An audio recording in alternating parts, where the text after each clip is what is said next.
Every Tuesday, my lunch disappeared from the office fridge, no matter how clearly I labeled it. After weeks of frustration, I decided to take matters into my own hands, with a little help from ghost pepper sauce. One spicy lunch later, the thief learned a lesson, and my meals were never touched again. Before going forward in the story, please subscribe my channel and share this video. It started in early October, the kind of time when the air turns cool but the office heating hasn't quite caught up yet. The mornings were darker and getting out of bed felt like a negotiation with the universe. Tuesdays were usually the hardest for me.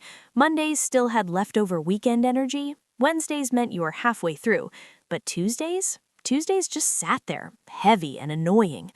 The only thing that made Tuesdays tolerable was my lunch. Every Sunday evening, like clockwork, I made pasta. Nothing fancy, just penne with a thick, creamy tomato sauce, garlic, basil, a little Parmesan, and sometimes leftover chicken if we had it. It wasn't some gourmet recipe from a cooking show, it was simple comfort food. But it tasted better the next day, and even better 2 days later. By Tuesday, it was perfect. I packed it in the same blue plastic container every time. It had a tiny crack on one corner of the lid and a faint stain from years of tomato sauce. On top, I stuck a piece of masking tape and wrote my name in black marker. Big letters, clear. Impossible to miss. At least, I thought it was impossible to miss. The first time it disappeared, I didn't think much of it. I walked into the break room at noon sharp. The office kitchen was small but open, with 2 round tables and chairs that scraped loudly against the tile floor. There was one big shared fridge that hummed constantly. It was always too full, stuffed with yogurt cups, takeout bags, soda cans, and forgotten leftovers that probably qualified as science experiments. I opened the fridge, already thinking about that first warm bite of pasta. My blue container wasn't there. I blinked, moved a few things around, checked the top shelf, the bottom shelf, behind someone's brown paper bag. Nothing. For a second, I honestly thought I'd forgotten to pack it. I stood there replaying the morning in my head. I clearly remembered putting it in my tote bag before leaving, but mornings are chaotic. Maybe I'd taken it out. Maybe it was still on the kitchen counter at home. I closed the fridge and just shrugged. Guess I'm ordering takeout, I muttered to myself. That was it. Minor inconvenience. Annoying, sure, but not the end of the world. The next Tuesday, I brought pasta again. Same container, same tape, same name. I remember feeling slightly more aware when I placed it in the fridge that morning. I even moved someone's oversized salad bowl to make room and set mine front and center. Anyone opening that fridge would see my name staring back at them. At noon, I walked in with a small smile. Opened the fridge, gone. This time, I froze. I didn't move anything at first. I just stared at the space where it should have been. I felt that weird hot wave rise in my chest. Not full anger yet, just confusion mixed with disbelief. Okay, this is weird. I searched more carefully, took out containers, checked behind cartons of almond milk, even opened a takeout bag just in case someone had shoved it inside by mistake. Nothing. I closed the fridge slowly. There's a very specific kind of frustration when something small keeps happening and you can't prove it. It makes you feel a little crazy. I stepped back into the main office area. People were typing, answering calls, sipping coffee like it was any normal day. "Hey," I said casually to a coworker near the printer, "did anyone clean out the fridge today?" She shook her head. "Nope. Why?" "Oh, nothing. Just can't find my lunch." She gave me a polite shrug. Maybe someone thought it was old. I said it was from Sunday, probably a little sharper than I meant to. She raised her eyebrows slightly but didn't say anything else. That afternoon, I was distracted. It wasn't about the pasta anymore.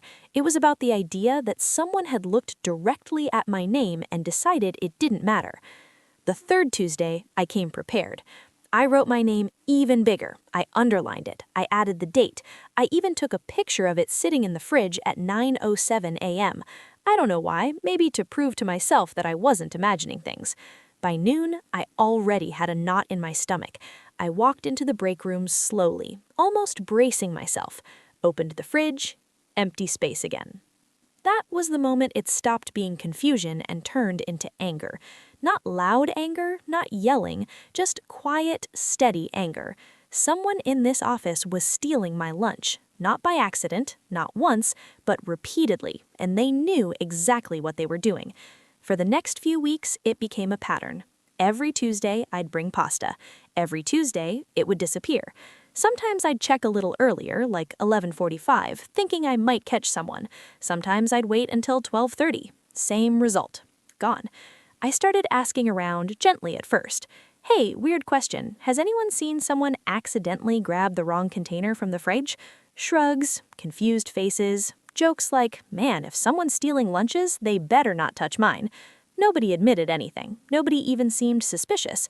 But here's the thing about office spaces. People know more than they say. You can feel it. The subtle glances, the quick subject changes. And then there was D from accounting. D had only joined the company earlier that year. He was quiet, kept to himself mostly, always wore slightly wrinkled button-down shirts, ate lunch at his desk most days. I didn't have proof, not even close, but I noticed something small. One Tuesday, around 1 p.m., I walked past his cubicle and caught a faint smell of garlic and tomato sauce. My stomach dropped. He was eating from a container, not mine, it wasn't blue, but the smell was unmistakable. That same evening at home, I vented to my husband. This is ridiculous, I said, pacing the kitchen. It's not even about the food anymore. It's the audacity. He listened, leaning against the counter, arms crossed. So someone's just taking it? He asked. Yes, every single Tuesday. Have you told your manager? I sighed. I mentioned it. She said maybe I should label it better. He blinked. Better? I literally put my full name on it. He tried not to laugh, but he did anyway. Okay, that's useless advice. Exactly. I dropped into a chair. It's so stupid, but it's driving me insane. He was quiet for a second, then I saw that look in his eyes, the one that meant he was about to suggest something slightly unhinged. Well, he said slowly, we could fix it. I narrowed my eyes. What do you mean, we? He walked to the fridge and pulled out the bottle of ghost pepper sauce we'd bought months ago on a dare. We'd tried a drop once, just one drop. It had nearly ended us. He set it on the counter between us and smiled. I stared at the bottle, then back at him, and for the first time in weeks, I smiled too. Tuesday was coming. By Sunday evening, I had fully committed.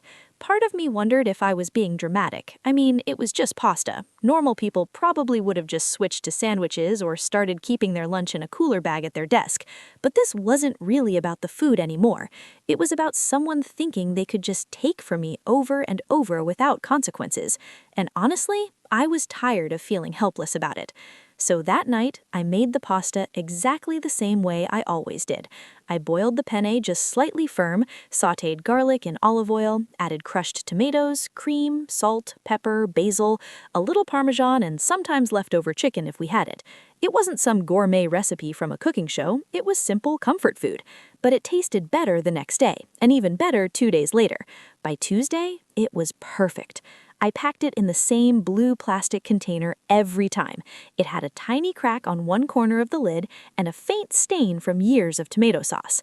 On top, I stuck a piece of masking tape and wrote my name in black marker. Big letters, clear. Impossible to miss. At least, I thought it was impossible to miss. Monday morning felt strangely calm. Tuesday morning, though, that was different. I woke up with this quiet anticipation. Not nervous, not exactly excited either, just aware that something was going to happen. I packed the container into my bag like always, drove to work, walked in, said good morning to everyone like nothing was different. At 9:55 a.m., I placed the blue container front and center in the shared fridge, right there on the middle shelf. Impossible to miss. I even adjusted it slightly so the tape with my name faced outward perfectly. Then I walked away. The morning moved slowly. Every time someone stood up near lunchtime, I found myself glancing toward the kitchen hallway. Around 11:50, I casually went to refill my water just to check. The container was still there. At 11:45, I went again. Still there. That actually surprised me. Usually by that time, it was already gone. At 12:05, I was in the middle of answering an email when I saw D stand up from his desk. He didn't look at anyone, just grabbed his phone and walked toward the kitchen. My heart did a small, sharp jump in my chest. I waited about 2 minutes, not rushing, not obvious, then I stood up and followed. As I turned the corner into the break room, I saw the fridge door just closing. Dee was standing at the counter with his back to me, and in his hands, my blue container. I felt a strange mix of victory and disbelief. There it was, clear as day, my name still taped across the lid. He didn't even look around. He opened it casually like it belonged to him. I stepped back slightly, staying out of his direct line of sight. My pulse was pounding so loudly I was sure someone could hear it. He grabbed a fork from the drawer, microwaved it for about a minute, took it out, stirred it, and without hesitation took a big bite. And then another. I turned away before he could see me watching, walked back toward my desk as calmly as I could manage. I sat down, opened my backup sandwich from my bag, and waited.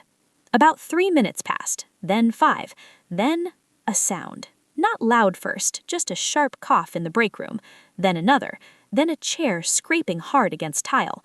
Someone turned in their seat near me. I heard a voice call, "You okay in there?" No answer. Then it happened. A full-on choking cough, the kind where your body is completely rejecting whatever you just put in your mouth. People started looking at each other. I took a slow bite of my sandwich. Calm. Neutral. "Oh," I said lightly, as if just remembering, "that's weird, my lunch is gone again." A couple people looked at me. "Again?" someone asked.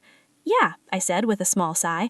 "So strange." Nobody responded, but I knew. The next Tuesday felt different before I even left the house. There was no anger this time, no tight feeling in my chest, just a quiet curiosity. I packed my pasta, normal pasta, no secret ingredients, and placed it in the same blue container like always. Same tape, same name, same routine. But this time, I wasn't bracing myself for disappointment. I walked into the office kitchen at 9 a.m. and opened the fridge. It was almost funny how dramatic that simple action had become over the past few weeks. Before all this, I never thought twice about a shared fridge. Now, it felt like stepping onto a stage. I placed the container on the middle shelf and paused for half a second. Nobody else was in the room. I closed the fridge and went back to my desk. The morning moved along normally. Emails, meetings, the usual low hum of office life. I noticed Dee was back at work. He looked fine, maybe a little quieter than usual, if that was even possible. He didn't look at me when I passed his desk to grab something from the printer. I didn't look at him either, not directly. Around 11:55, I stood up. Not rushing, just walking casually toward the break room like any normal person who was hungry. I opened the fridge. There it was, still sitting exactly where I left it. I almost laughed out loud. I picked it up slowly, half expecting someone to suddenly appear and snatch it from my hands like some weird office prank. Nothing happened. I heated it up, sat down at one of the round tables, and took the first bite.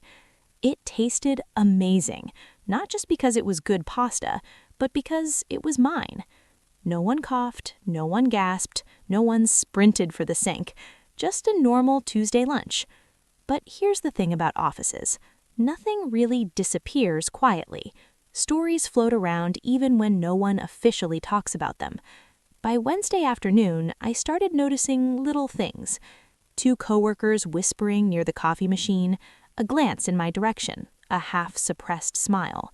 I caught one of them, Jenna from marketing, looking at me like she wanted to say something. Finally, on Thursday, she did. We were both refilling our water bottles when she leaned slightly closer and said in a low voice, "So, I heard Dee had a rough lunch the other day." I kept my face neutral. "Oh?" She nodded. Apparently, he went home with food poisoning. I blinked slowly. That's unfortunate. She studied my expression for a second, like she was trying to solve a puzzle. "Did you ever figure out what was happening with your missing food?" she asked. I shrugged lightly. "Funny enough, it hasn't gone missing since." Her lips twitched. "Interesting," she said. We didn't say anything else. We didn't need to. By Friday afternoon, the atmosphere had shifted in a subtle way. Nobody brought it up directly. There was no office announcement, no confrontation. But something had changed. Dee no longer ate at his desk. In fact, he barely seemed to eat at all during lunch hours. He'd either leave the building entirely or sit with just a coffee. He also avoided the fridge like it was radioactive. And he avoided me.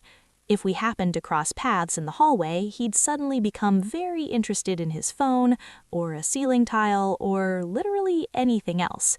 It was almost awkward. Almost. The following Tuesday, I repeated the ritual. Blue container, tape, name. I placed it in the fridge and walked away without checking back early. I didn't need to. At noon, it was still there. I heated it up and sat down at the table again. About halfway through my meal, Dee walked into the break room. For a split second, everything felt still. He stopped when he saw me sitting there. I looked up. Our eyes met. It wasn't dramatic. There was no anger in his face, no apology either. Just a flash of recognition. He knew. I knew he knew. And that was enough. He didn't open the fridge, didn't say anything, just turned around and walked back out. That moment lasted maybe 3 seconds, but it settled everything. After that, my lunch was never touched again. Not on Tuesdays, not on any other day. And interestingly, a few other people started labeling their food more clearly too. Bigger names, bold markers, some even added little notes like "do not touch." It was like my quiet revenge had accidentally improved fridge security for the entire office. One afternoon, about 2 weeks later, my manager, Karen, brought up the fridge situation in our team meeting. She cleared her throat and said, "Just a reminder that everyone should respect personal property in shared spaces." I almost choked trying not to smile. She didn't look at anyone directly, but her eyes briefly flickered toward the accounting section. "No further incidents have been reported," she added quickly. "Let's keep it that way." Meeting moved on. That was it. No investigation, no official blame, no drama. But sometimes the quiet endings are the most satisfying. Looking back, it still makes me laugh a little. All those weeks of frustration, all those missing lunches, solved by one very bold decision and a bottle of ghost pepper sauce sitting in our kitchen cabinet. I never told anyone at work what I did. My husband still calls it Operation Tuesday, and every now and then when I'm packing leftovers into that same blue container, I glance at the ghost pepper bottle in the pantry, just in case. You'd think that would be the end of it. Lunch safe, justice served, life moves on. And mostly it did. But something interesting happened after the incident. The office dynamic shifted in ways I didn't expect. It started small. Before all this, the break room had this unspoken tension. People labeled their food, sure, but there was always that quiet suspicion in the air. Yogurts went missing, someone's fancy sparkling water disappeared mysteriously overnight. No one ever said anything directly. Everyone just kind of tolerated it. After Dee's unfortunate encounter with my Tuesday pasta, that stopped completely. The fridge became peaceful. It sounds dramatic, but it's true. Containers sat where they were placed, drinks lasted all week. Someone even left a chocolate bar in there for 3 days, untouched, which would have been impossible before. It was like the office had collectively decided that stealing food was no longer worth the risk. And I didn't say a word, but people started talking to me differently. Not openly, not in some obvious "you're a hero" kind of way, just subtle changes. One afternoon, Mark from IT sat across from me at lunch. "You ever notice," he said casually, "how nobody's food goes missing anymore?" I kept my tone neutral. "Yeah, weird how that happens." He nodded slowly. "Guess some people just need a wake-up call." I raised an eyebrow. "About lunch?" He smirked. "About boundaries." That word stuck with me.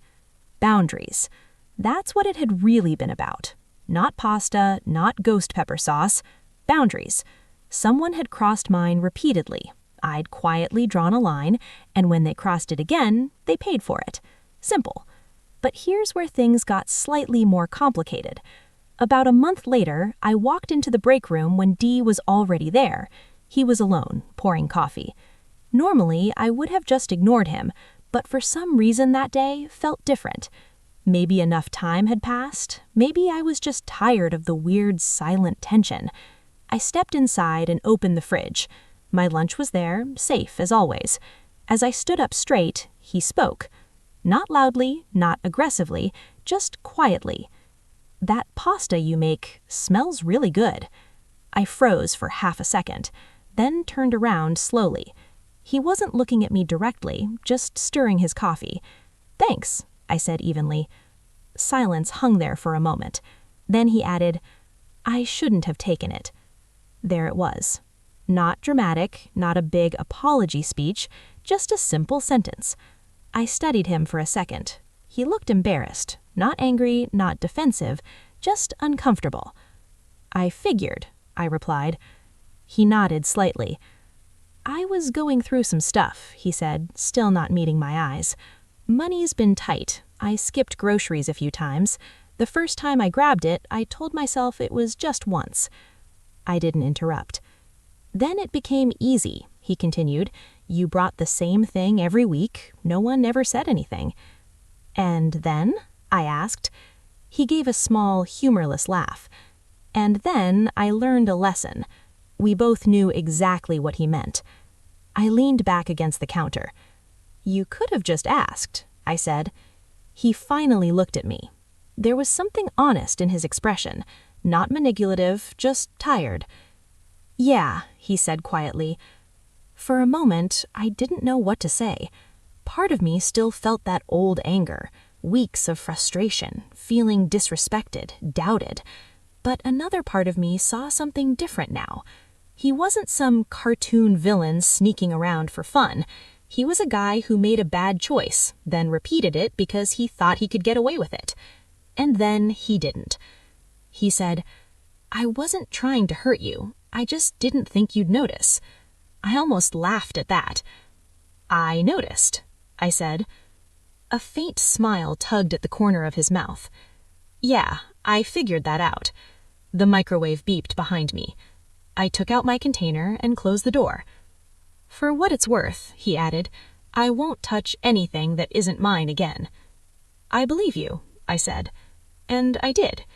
There was no handshake, no big emotion. After that conversation in the break room, something in me felt lighter. For weeks, I'd been carrying around this low-level irritation, the kind that doesn't ruin your day but sits there quietly, draining your energy.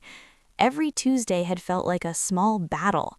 Now it was just Tuesday again. But the story didn't completely disappear. Office stories never do. They just evolve. About 2 weeks after Dee apologized, the company hired 2 new employees for the marketing team, fresh out of college. Friendly, loud in that energetic first job kind of way. And of course, within their first week, someone mentioned the fridge. I overheard it while walking past the kitchen. "Just label your food," Jenna was telling them. "Trust me." One of the new hires laughed. "Is there like a lunch thief or something?" There was a small pause. Then Jenna said, "Not anymore." I kept walking, pretending I didn't hear anything, but I couldn't help smiling. By now, the ghost pepper story had turned into a quiet office legend, not with my name attached, at least not officially, but people knew something had happened. They just didn't know exactly what. And honestly, that made it better. It wasn't about embarrassing Dee. I never wanted that. It was about restoring a sense of fairness. Still, I started noticing changes in him, too. He began bringing his own lunch regularly. Simple stuff. Sandwiches, rice, leftovers in clear containers. He kept them neatly stacked in the fridge. Always labeled, always with his name in small, careful handwriting. He never touched anything else. And one afternoon, I saw something that surprised me. One of the new hires had forgotten her wallet and was standing near the vending machine looking stressed. Dee walked over, quietly handed her a couple of dollars and said, "Pay me back whenever." It wasn't a big gesture, but it stuck with me. Maybe getting burned, literally, had shifted something in him. Or maybe the guilt was already there and he just needed a push. Either way, the atmosphere felt calmer. A month later, Karen announced that the company was organizing a small holiday potluck in December, everyone was encouraged to bring a dish to share. When she said it, a few people laughed, and someone joked, "Should we be worried about the spice level?" The room chuckled. I kept my expression completely neutral. Karen looked confused. Why would we be worried about spice? No reason, Mark said quickly, hiding a grin. I didn't plan to bring pasta to the potluck. I figured that might be pushing it. Instead, I made brownies. Safe, non-threatening brownies. The day of the potluck, the break room was packed. Tables covered with dishes, casseroles, salads, trays of cookies. People were chatting, relaxed in a way they usually weren't during normal work days. I was cutting my brownies when I noticed Dee standing a few feet away. He hesitated for a second, then walked over. "Those look good," he said. "They're not spicy," I replied without thinking. For half a second, his eyes widened. Then he laughed, an actual, genuine laugh. "I'll take my chances," he said. He grabbed a brownie. And that was it. No tension, no weirdness. Just two coworkers sharing dessert like normal adults. Later that afternoon, as everyone packed up leftovers, Jenna nudged me. "You know," she said quietly, "whatever you did back then, it worked." I looked at her. "I don't know what you're talking about." She rolled her eyes playfully. "Sure." I didn't confirm anything. I didn't deny it either. Because here's the truth. Sometimes you don't need public credit. Sometimes it's enough to know you handled something your own way and came out stronger. And if I'm being completely honest, the whole thing taught me something too. I'm not someone who enjoys confrontation. I avoid it whenever possible. But letting resentment build up quietly doesn't solve anything. I could have gone to HR. I could have called him out publicly. I could have sent a passive-aggressive office-wide email about respecting personal property. Instead, I chose a different route. Was it dramatic? A little. Was it effective? Absolutely. To this day, whenever someone new joins the company, someone always gives them the same piece of advice. Label your lunch. And every time I hear it, I think back to that Tuesday. The coughing, the red face, the sprint to the sink, and I take a slow, satisfied bite of my perfectly normal, perfectly untouched pasta. By the time the new year rolled around, the whole lunch saga had faded into background history. But something unexpected happened. I started paying more attention. Not in a paranoid way, just aware. Before all this, I never really noticed how often small things went missing in shared spaces. A pen from the supply cabinet, a charger left plugged into the wall, even someone's mug that slowly became communal property. It wasn't always malicious. Sometimes it was laziness, sometimes entitlement, sometimes just habit. And I realized a simple thing. People usually take what they think no one is protecting. The pasta situation had been the first time I pushed back. Not loudly, not dramatically, but clearly, and that changed how I carried myself at work. I spoke up more in meetings. If someone interrupted me, I didn't shrink back. I continued my point. If a deadline felt unrealistic, I said so instead of silently stressing. It's funny how something as small as lunch can shift your confidence. One afternoon in February, about 4 months after the incident, I was in the break room heating up my usual Tuesday meal when one of the newer hires, Megan, came in looking frustrated. She opened the fridge and sighed loudly. "What's wrong?" I asked. "My yogurt's gone," she said. "I literally just bought it yesterday." I leaned against the counter, watching her search the shelves. She turned around, annoyed. "Do people seriously still take stuff?" I gave her a calm look. "Sometimes," I said, "but not if you handle it right." She raised her eyebrow. "What does that mean?" For a second, I considered telling her everything. The ghost pepper, the coughing, the quiet apology. Instead, I just said, "Make it clear it's yours, and if someone crosses the line, make sure they don't do it twice." She stared at me like I was speaking in riddles. I smiled slightly. "Trust me." The next day, she labeled her food with bright pink tape and giant block letters. She even drew a smiley face next to her name. Her yogurt never disappeared again. Coincidence? Maybe. Or maybe people had learned that this office wasn't as easy as it used to be.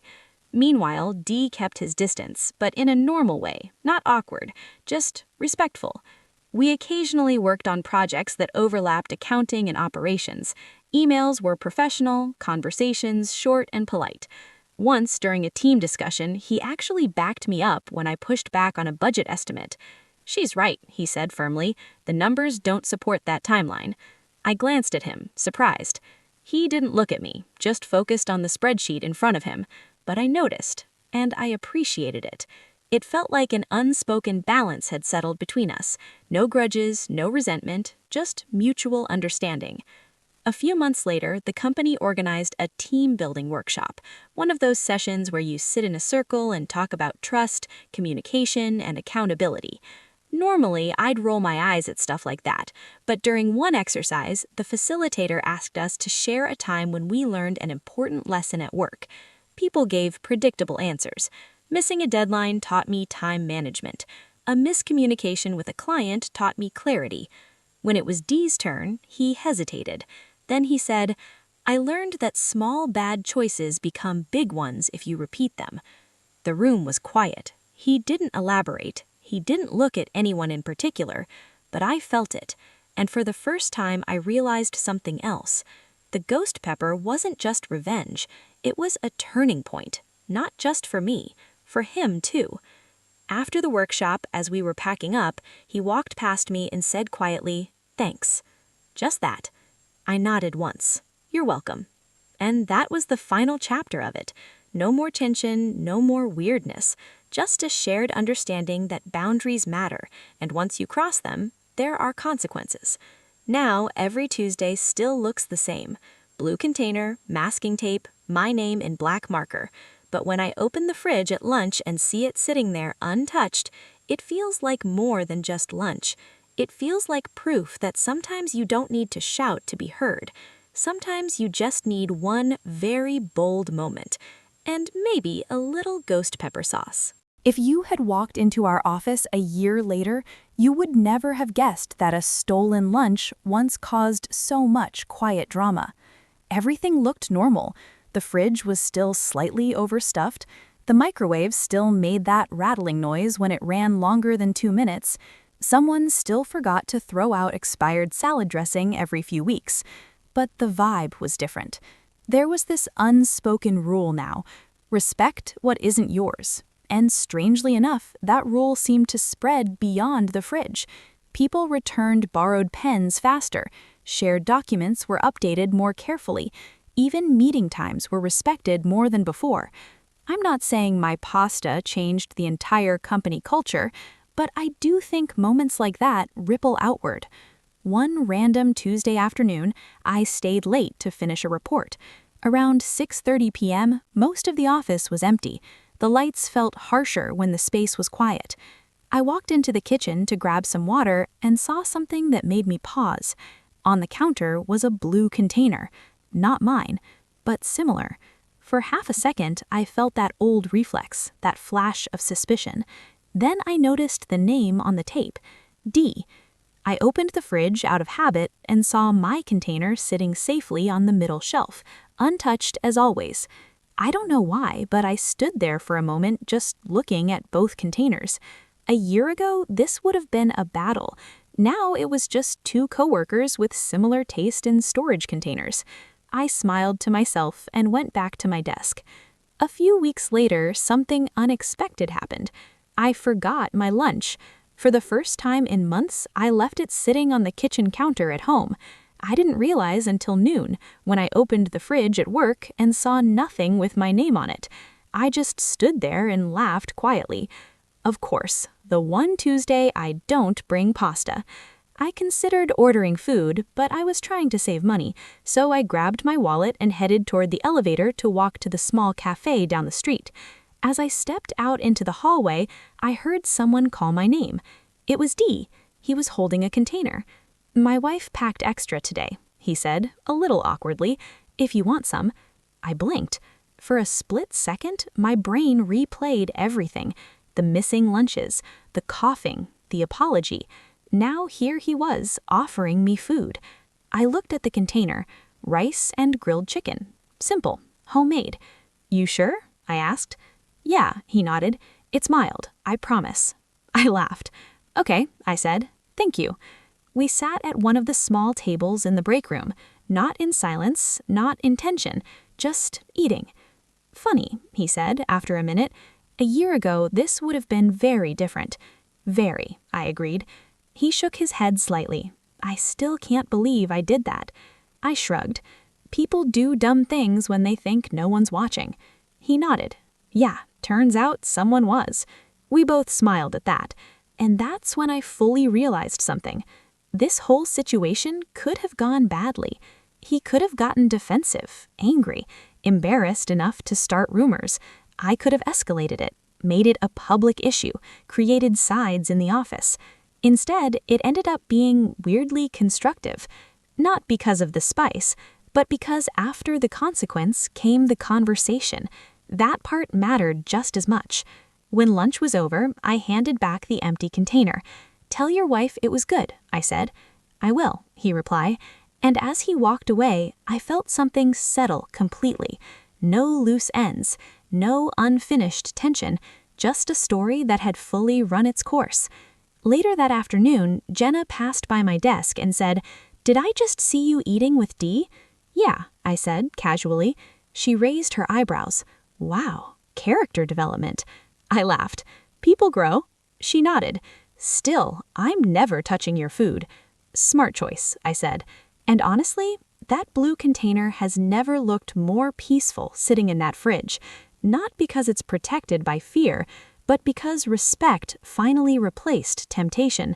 And that's a much better outcome than I expected when this whole thing started. By the second year, the story had fully turned into office folklore. Not dramatic folklore, not something people told at holiday parties with big gestures and laughter, more like a quiet warning passed down to new hires in casual conversations. Label your food, and don't mess with Tuesday. I never confirmed anything, but I never acted confused either. I'd just give a small smile and change the subject. The truth is, I didn't think about it much anymore. Life moved on. Projects got bigger. Deadlines got tighter. People came and went. But one random spring afternoon, something happened that brought it all back, in a completely different way. We had a company-wide email from HR. Subject line, "Shared Space Courtesy Reminder." Apparently, someone from another department had complained about snacks disappearing from a cabinet. Nothing major, just granola bars and protein shakes. Still, it was enough for HR to step in with a polite but firm message about respecting coworkers' belongings. As soon as the email hit inboxes, my phone buzzed. It was a message from Jenna. History repeats itself? I laughed quietly at my desk. A few minutes later, Karen called a short team meeting. She stood at the front with a printed copy of the email. "Let's not have a repeat of past situations," she said carefully. A few people exchanged knowing glances. Dee sat quietly, expression neutral. And for the first time, I noticed something different in him. He didn't look embarrassed. He looked steady. After the meeting ended, he actually spoke up before leaving the room. "Shared spaces only work if everyone respects them," he said simply. "Otherwise, trust breaks down fast." The room went quiet for a second. Then Karen nodded. "Exactly." And that was it. No one mentioned specifics, but everyone understood. Later that week, I walked into the kitchen and saw something taped to the inside of the fridge door. A small printed sign. "Respect what isn't yours." No name attached, no drama, just a reminder. I don't know who put it there. Maybe HR, maybe someone else who was tired of missing snacks. But when I saw it, I felt this strange sense of pride. Not because of revenge, but because of growth. That same Tuesday, I heated up my pasta as usual and sat down to eat. A new employee, a quiet guy named Adam, sat across from me. He looked at my container and said, "I've heard about you." I nearly choked on my water. "Excuse me?" He smiled nervously. Not in a bad way, just like about the lunch situation from last year. I stared at him. "People still talk about that?" He nodded. "Yeah, they say you handled it creatively." I shook my head, half amused, half embarrassed. It wasn't that dramatic. He leaned forward slightly. Actually, I think it was kind of brilliant. You didn't humiliate anyone, you just stopped the behavior. I hadn't thought about it that way. I'd always framed it as petty revenge with a side of spice, but hearing it described that way made it feel different, more intentional, more mature. I didn't want drama, I said honestly. I just wanted my lunch. He laughed. Fair. We ate in comfortable silence for a few minutes. Then he added, honestly, it made me feel better about working here. That surprised me. How? I asked. Because it shows people don't just walk over each other here. There are consequences. I sat back in my chair thinking about that. When this whole thing started, I felt powerless, like I had no control over something small but important to me. Now, somehow, it had become an example, not of revenge, but of boundaries.